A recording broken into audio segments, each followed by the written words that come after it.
Sign negative येणारे 9 आणि 3 12 9 + 3 12 and 6 1 1 8 negative 82.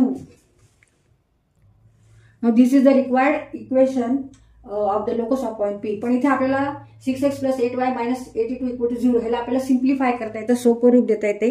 कारण इथे ह्या पूर्ण इक्वेशनला दोन्ही आपण डिवाइड करू शकतो. 6 ला दोन्ही भाग दिल्यावर 3 येणार आहे. 6/2 3, 8/2 4 आणि 82/2 म्हणजे 41.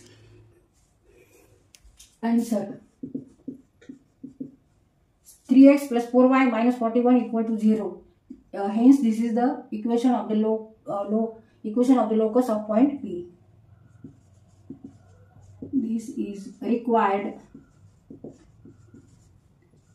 equation of the locus of